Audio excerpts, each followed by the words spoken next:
Bonsoir et bienvenue sur TV Fil 78, édition spéciale du 7-8 jusqu'au 1er janvier. La rédaction revient sur les événements qui ont marqué 2012 et également sur ceux qui vont rythmer l'année 2013. 5 émissions à découvrir pour 5 thématiques politiques, environnement, économie, culture et ce soir du sport. Bonsoir Anthony Reich. Bonsoir Wilfried. C'est avec vous que nous allons parler sport ce soir et nous aurons 2 invités pour nous accompagner au cours de la prochaine demi-heure. Nous recevrons Philippe Pilato, le directeur de l'enseignement du golf national.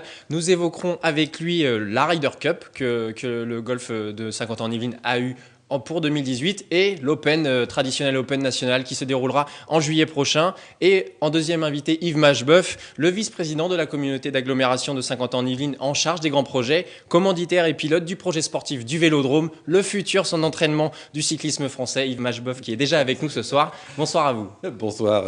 Bonsoir, et avant justement de parler de ce Vélodrome, nous allons revivre les performances que vous avez forcément suivies des athlètes yvelinois. C'était lors des Jeux Olympiques de Londres. Oui, comment ne pas penser à nos athlètes olympiques. Une année de Jeux Olympiques. Cet été, 11 sportifs yvelinois étaient présents à Londres. 3 sont revenus avec une médaille accrochée autour du cou.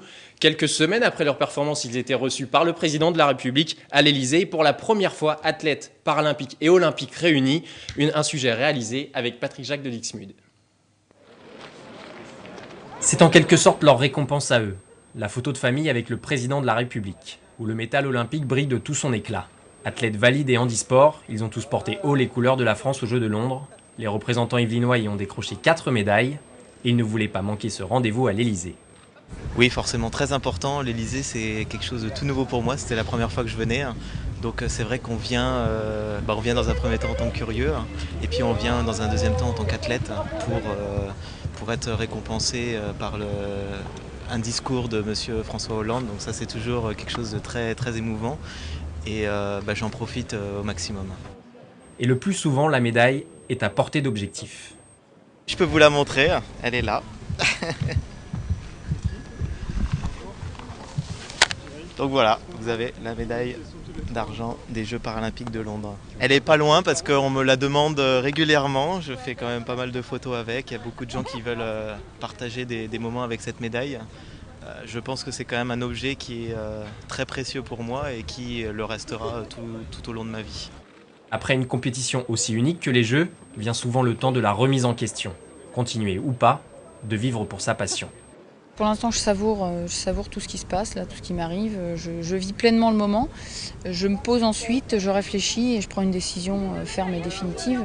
Avant les Jeux, c'était prévu l'arrêt, bien sûr. C'est ce que je m'étais engagée à faire. Et aujourd'hui, je réfléchis, mais c'est normal. Après un tel événement, on a besoin de se poser un peu. Je ne sais pas répondre à la question aujourd'hui. Encore une fois, j'ai besoin d'un temps de réflexion pour ça. Une ou 2 photos souvenirs avant de repartir à l'entraînement avec, pour certains, Rio 2016 dans un petit coin de la tête. On parlait donc de Londres 2012 et il aurait pu s'agir de Paris 2012. Les 2 communes, les 2 villes étaient candidates, toutes les 2. Les 2 pays étaient candidats pour obtenir ces Jeux Olympiques. Et on va en parler un petit peu tout de même de Paris 2012. Le Vélodrome de Saint-Quentin-en-Yvelines, c'est le dernier vestige un petit peu de ce dossier de candidature du projet Paris 2012 qui avait été développé, donc vous le savez, à l'occasion de la candidature française. Il aurait pu ne jamais voir le jour. Finalement, les élus, que ce soit locaux au niveau national, ont réussi à obtenir ce Vélodrome. Yves Macheboeuf, vous supervisez justement pour l'agglomération ce chantier. Comment se passe le chantier tout d'abord? Est-ce qu'on est dans les temps? Écoutez, si ça avait été pour 2012, ça aurait été compliqué, mais à partir du moment où on a pris comme objectif que ce vélodrome sorte, les délais étaient moins la contrainte s'il y avait eu les Jeux Olympiques. Aujourd'hui, on est dans les temps, on est dans le cadre du contrat. Je pense que tous les Saint-Quentinois peuvent voir maintenant ce bâtiment sortir de terre. On a eu l'occasion de faire des visites. Aujourd'hui, je dirais, on est à la phase du toit avec les premières parties qui vont permettre au bâtiment d'être hors d'eau. Tout ça, ça devrait être hors d'eau en février, ce qui va permettre après de pouvoir réaliser l'aménagement intérieur. Et on aura pour la fin 2013 ce beau bateau, ce beau joyau à la disposition naturellement de nos athlètes au niveau national, mais surtout au niveau local, pour le sport, mais aussi la culture et nos entreprises. On parlait juste tout à l'heure de Londres 2012, des médaillés yvelinois qui sont revenus. Il y a tout de même ce petit regret de ne pas avoir eu cette candidature, voire aboutir finalement. C'est pas un petit regret, c'est un grand regret. Malgré le Vélodrome. Voilà, Même pour si avoir le lot de consolation. piloté, je dirais, avec un certain nombre d'élus et dont le président de l'agglomération, la candidature sur Saint-Quentin, la déception a été immense lorsque on a vu nous échapper cette candidature. J'ai eu l'occasion de me rendre à Londres là cet été. Je peux vous dire que les Jeux Olympiques, c'est un superbe challenge. D'abord, un clin d'œil quand même à nos amis anglais, parce qu'ils ont récupéré les Jeux, mais ils ont été à la hauteur. Et il faut le reconnaître, j'étais extrêmement surpris de l'organisation. En tout cas, faut être fair play, tout de même. Ah non, faut être clair. Je veux dire, aujourd'hui, je pense qu'en France, on aurait été capable de faire la même chose, mais eux, il n'y a pas de faux pas. Enfin, les choix qu'ils ont faits étaient contestables sur le positionnement des équipements, mais je dirais à l'arrivée, le fonctionnement, la mise en œuvre, l'ambiance, et puis nos athlètes magnifiques. Je veux dire, honnêtement, j'en ai croisé quelques-uns au Club France, un grand coup de chapeau, qu'il soit yvelinois ou qu'il soit du reste du territoire. Non, franchement, quelle belle fête. On revient à ce vélodrome. On va rester à Saint-Quentin en Yvelines. Un petit rappel, le lancement officiel de ce projet, c'était le 19 octobre 2009, à l'hôtel d'agglomération de Saint-Quentin en Yvelines, à l'époque à Montigny-le-Bretonneux, en présence de Ramaya, de la secrétaire d'État au sport, du maire de Montigny, Robert Cadalbert, vous l'avez également rappelé. Et finalement, le vélodrome qui va voir le jour en 2013. Oui, fin 2013, décembre 2013, si on est bien dans les temps, pour accueillir peut-être cette première compétition dont tout le monde parle, ces championnats de France début 2014, janvier-février 2014. Ça serait déjà, en fin de compte, un peu l'inauguration réelle au niveau sportif du vélodrome. Tout à fait. De toute façon, il faut bien débuter à un moment donné par une manifestation. C'est vrai que le vélodrome devrait être livré fin d'année. Il a besoin de se roder. Février-mars devrait être le premier vraiment coup d'envoi sur la partie vélo. On est candidat aujourd'hui pour ces championnats de France 2014, en sachant qu'on aura dans les fils du temps à passer la vitesse supérieure, que ce soit au niveau européen ou au niveau mondial.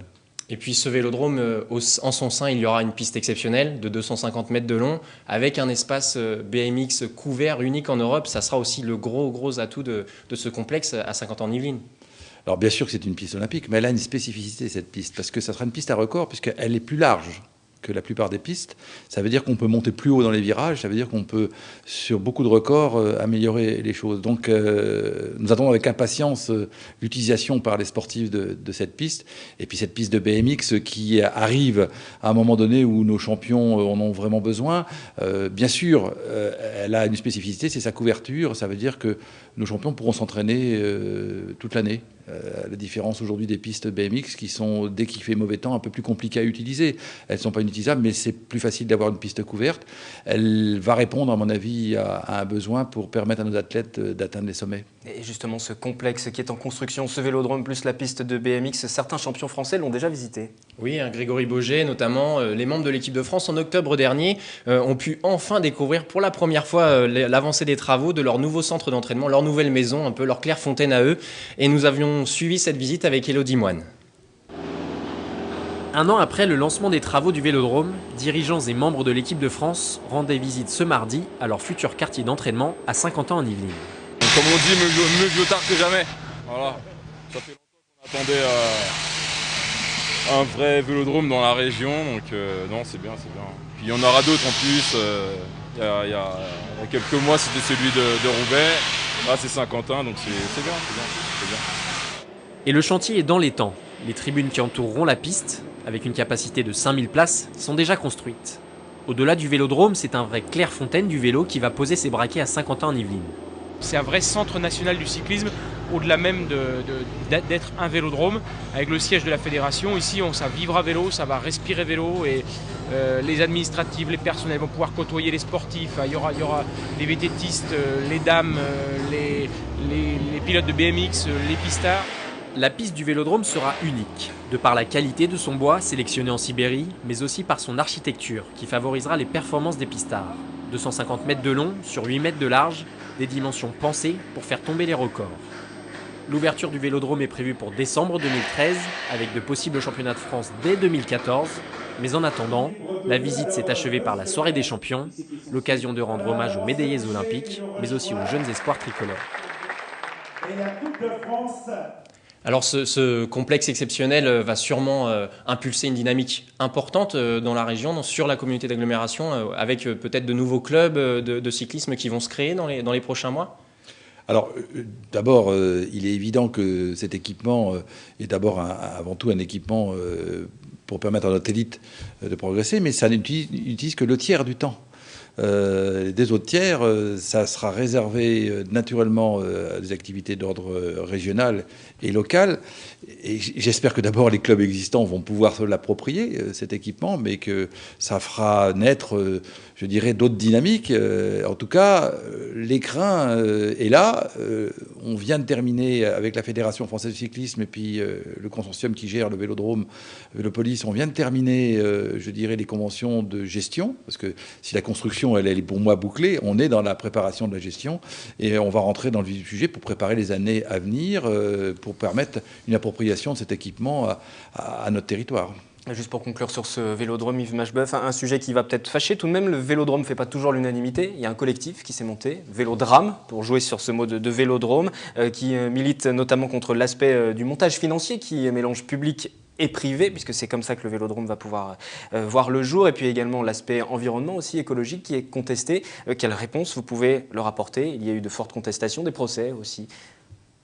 Alors moi, j'ai aucun souci sur ce dossier. Je crois que pour l'avoir managé depuis le début sur l'aspect environnemental, il est aujourd'hui cité en exemple. Alors, de ce côté-là, je pense que si tous les projets en France pouvaient avoir le même niveau, je dirais, de traitement environnemental sur l'ensemble de, je dirais, de l'impact, ça serait bien. Et sur le montage, alors sur le montage, le choix, il a été fait dans un travail collectif.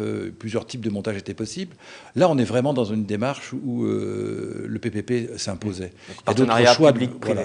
Voilà. Le choix du PPP sur d'autres équipements, vous voyez, est plus contestable. Sur la faculté, c'est moins évident. Par contre, sur la faculté de médecine, par contre, sur le vélodrome, c'est un équipement qui doit être construit, mais qui doit être aussi géré. C'est pas à la collectivité de gérer ce type d'équipement. Donc là, on est vraiment dans une démarche de ce PPP où celui qui va être amené à gérer est aussi amené à construire. Donc il a intérêt à ce que l'équipement soit le plus performant possible. Et en plus, l'avantage d'un PPP, bien sûr qu'il faut le suivre au niveau des élus, c'est ce qu'on fait. Mais l'avantage qu'il y a, c'est qu'on a une vision globale de tous les frais, compris, je dirais, la gestion quotidienne pendant les 30 ans. Et ça vous donne une maîtrise beaucoup plus forte, en fin de compte, de ce que ça peut coûter à la collectivité. Après, chacun a sa vision sur les PPP. Moi, j'étais pas forcément emballé au départ. Mais il n'y a pas d'inquiétude aujourd'hui à avoir. Ça ne risque pas, à long terme, d'avoir une incidence sur le budget de fonctionnement de la communauté d'agglomération. Je crois qu'aujourd'hui, le cadre d'un PPP, c'est bien précis. Ça donne les coûts qu'il y a année après année. Et après, derrière, la dynamique globale du territoire, la dynamique du vélodrome, permettra après, derrière, d'amortir une partie des coûts. Ça, c'est évident. Non, aujourd'hui, le cadre, il est posé. Aujourd'hui, quand on fait des études d'impact et qu'on rentre dans le détail, j'ai pas de souci de ce côté-là. On est dans un territoire aujourd'hui de la région parisienne. On sait que sur la dynamique de l'utilisation de cet équipement, tant sur l'aspect économique que sur l'aspect culturel que sur l'aspect sportif, le vélodrome il sera rempli. Merci Yves Machebeuf d'être venu donc sur ce plateau nous parler du vélodrome qui ouvrira donc ses portes en 2013. Anthony, on continue cette édition spéciale du 7-8 de fin d'année à l'occasion des fêtes de fin d'année pour parler d'un autre événement sportif qui a marqué 2012. Oui, les chirurgiens à l'air libre, mais sous l'eau, il s'est révélé être un maître de l'apnée. Je veux bien sûr parler de Xavier Delpy. Il excelle dans ce monde méconnu, champion de France en juin 2012. Il a été sacré champion d'Europe et est désormais co-détenteur du record du monde de Jump Blue. Nous l'avions suivi lors de sa préparation pour ces championnats d'Europe avec Guillaume Camps. Vous allez découvrir ou redécouvrir un monde fascinant.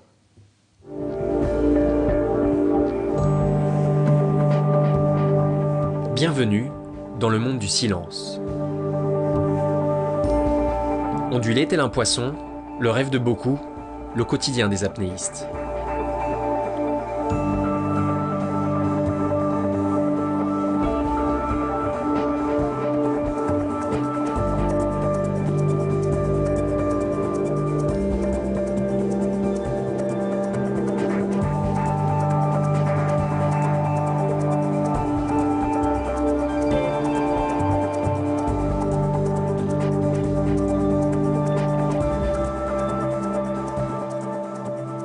Alors l'apnée, je crois que je l'ai découvert comme un peu tous les gens à peu près dans ma tranche d'âge par le Grand Bleu, avec des magnifiques images du Grand Bleu partout, des dauphins de tonton amoureux.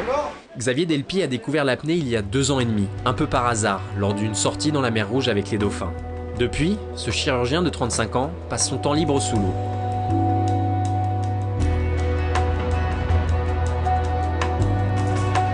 Capable de nager sur 200 mètres sans respirer, Xavier a connu une progression fulgurante. Champion de France il y a quelques mois, le futur Élan-Courtois fait ses dernières ondulations dans la fosse de Conflans-Sainte-Honorine avant ses seconds championnats d'Europe. Sous l'eau, le nageur de Saint-Quentin connaît 2 phases. La partie plaisir lors de l'apnée statique, une sensation d'apesanteur reposante. Ce moment où les minutes souvent trop courtes dans la vie deviennent alors si longues.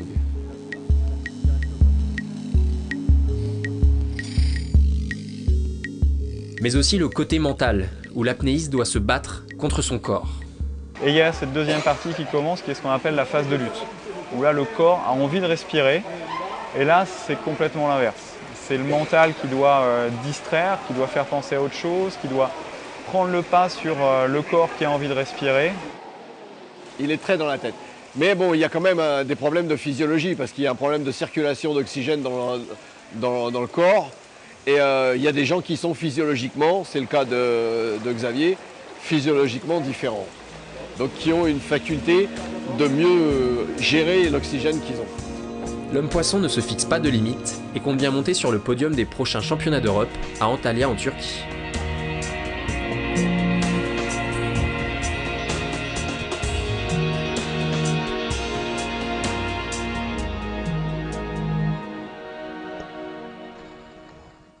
Jusqu'au 2 janvier, le 7-8 revient sur les principaux événements de 2012, qu'il s'agisse d'économie, de culture, de politique ou comme ce soir, par exemple, de sport. Dans un instant, un nouvel invité sur ce plateau. Pour l'instant, c'est vous qui avez la parole. Que peut-on vous souhaiter pour 2013 ?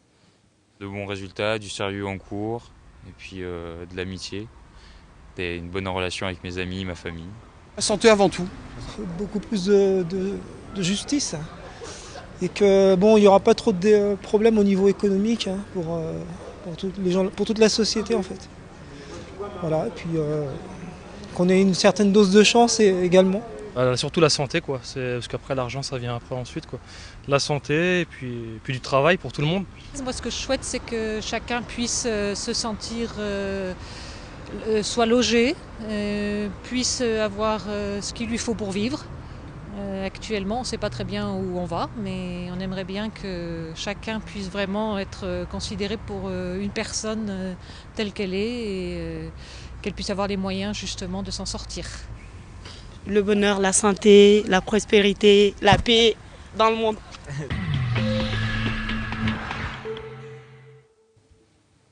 Une dizaine de minutes encore à passer ensemble lors de cette édition du 7-8. Toujours le sport. À l'honneur, Anthony, nouvel invité sur le plateau. Oui, notre second invité, Philippe Pilato, bonsoir à vous. Vous êtes le directeur de l'enseignement du golf national. Oui, tout à fait. Bonsoir. Bonsoir à tous. On vous a invité puisque, évidemment, il y a la Ryder Cup qui se profile en 2018. Elle est déjà dans un coin de la tête au golf national ? Elle est plus que dans un coin de la tête, elle est dans le coin de la tête de tout le monde en fait, cette Ryder Cup. C'est vrai qu'on a autant tous les collaborateurs du golf national, de la fédération, du comité Ryder Cup qui sont derrière ce projet, tout à fait, oui. Et alors, en 2013, dans les mois qui viennent, il va y avoir des événements. Le golf national a prévu d'encore démocratiser encore un peu plus ce sport ? La démocratisation, c'est au quotidien, la démocratisation par le biais d'opérations pour sensibiliser à la fois les habitants de Guyancourt et également on organise effectivement des opérations tous les week-ends pour faire venir un maximum de nouveaux joueurs. Oui. Alors justement, la Ryder Cup, on va peut-être repréciser l'importance, ce que ça représente. Ce sont les meilleurs joueurs américains qui rencontrent les meilleurs joueurs européens dans un tournoi qui existe depuis 1927. Exactement. Au niveau des victoires, on est plutôt bien depuis voilà. Ces dernières années, effectivement. Effectivement. Et donc au début, la Ryder Cup, on n'était pas très bien. On a fait rentrer les îles Britanniques. C'était en 1960. Je n'ai plus l'année en tête, mais là, je ne pourrais plus venir vous aider là.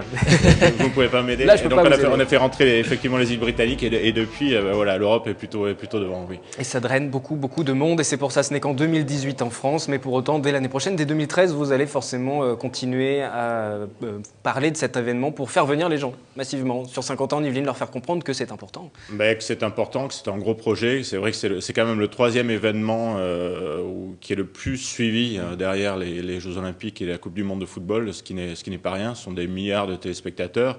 En termes de visibilité sur site, sur les 3 jours de tournoi, on va essayer sur le site du Golf National de faire et d'accueillir ce qui sera le cas, plus de entre 50 et 70 000 spectateurs jour.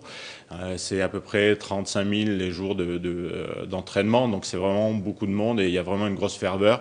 Et on le voit et on entend, nous, beaucoup de golfeurs qui nous disent qu'ils sont déjà sollicités par des étrangers pour savoir s'ils louent des chambres, des appartements, voilà, pour le public étranger. Et la répétition, chaque année, c'est l'Open de golf qui se déroulera cette année encore au mois de juillet. Ça permet de préparer un petit peu la Ryder Cup. Oui, tout à fait. Hein. C'est l'Open traditionnel, évidemment, où la majorité des meilleurs joueurs mondiaux se donnent rendez-vous. Pour cet Open-là, est-ce que vous préparez déjà la Ryder Cup, par exemple, sur les améliorations qu'il pourrait y avoir sur le parcours ? Notamment le fameux trou numéro 13 qui pose pas mal de problèmes. Mais effectivement, disons que le parcours, c'est une amélioration au quotidien. Ce sont des opérations qui font que voilà, le parcours doit être parfait.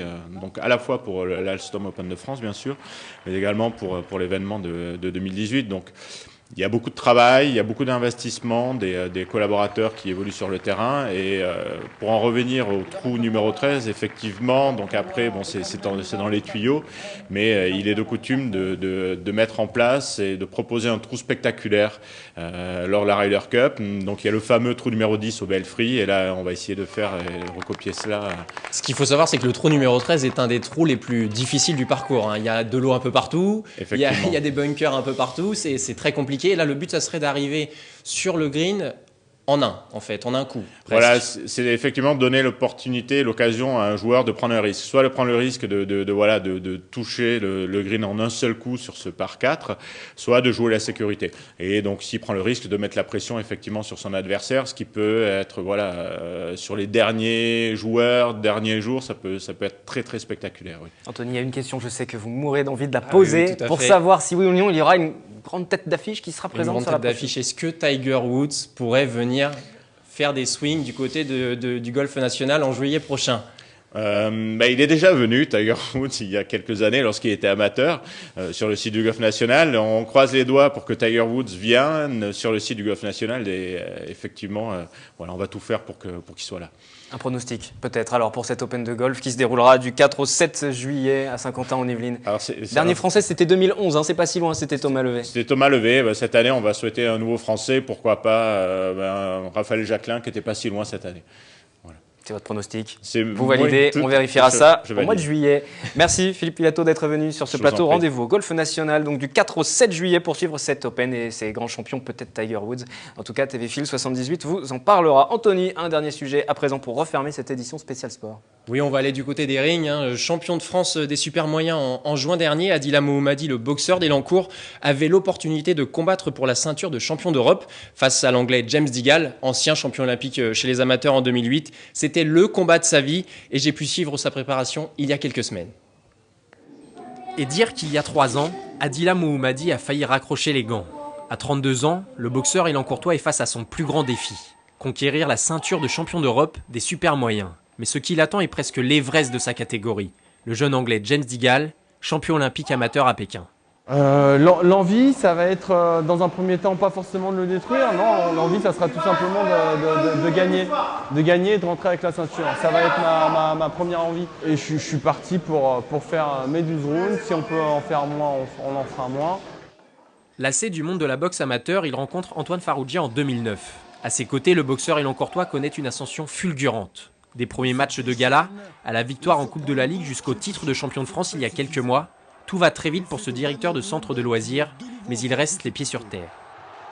Ça reste un plaisir et on fait ça surtout... Tant que ça reste un plaisir, en tout cas, on me verra sur le ring. Moi, je compte monter tant que je me ferai plaisir sur un ring.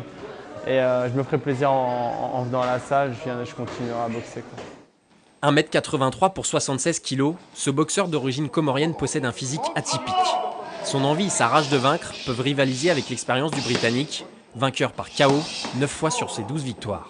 Moi, je pense que l'autre, c'est un garçon complet. Au niveau boxe, il a été champion olympique, comme je vous l'ai dit. Il est champion d'Europe. Donc, au niveau technique, tactique, c'est quelque chose de formidable. Mais ce qu'il n'a pas, c'est ce qu'il a dans les poings. Parce que j'ai des copains, des boxeurs avec qui on va mettre les gants, qu'on travaille, ils nous disent, ils défoncent les murs. Donc ça veut tout dire, vous comprenez? S'il est capable de défoncer les murs, il est capable de défoncer un bonhomme. Plus qu'une simple relation entraîneur-athlète, un rapport père-fils lié à Dila et son coach. Le duo ne se fixe pas de limite pour l'instant, mais il devra d'abord franchir l'obstacle anglais pour continuer de se faire plaisir sur le ring. Malheureusement, on va finir un peu, Wilfried, sur une note un petit peu moins heureuse, puisque dans la carrière d'un athlète de haut niveau, il n'y a pas que des victoires. Et Adila Mohammadi a perdu ce combat pour la ceinture de champion d'Europe au point, une défaite très très serrée. Fin janvier 2013, il remettra sa ceinture de champion de France en jeu. Et on referme cette édition spéciale sur cette note un petit peu plus triste, donc cette défaite du champion. Le 7-8 est terminé pour ce soir, consacré aux événements qui ont marqué l'année 2012 sur le plan sportif. Vous en savez aussi un peu plus sur ceux qui vont marquer 2013. Merci Anthony. Je vous retrouve ainsi que l'ensemble de la rédaction dès le 2 janvier à 18h en direct avec de nouveaux invités. En attendant, l'ensemble de nos éditions spéciales sont à retrouver sur notre site internet. À très bientôt.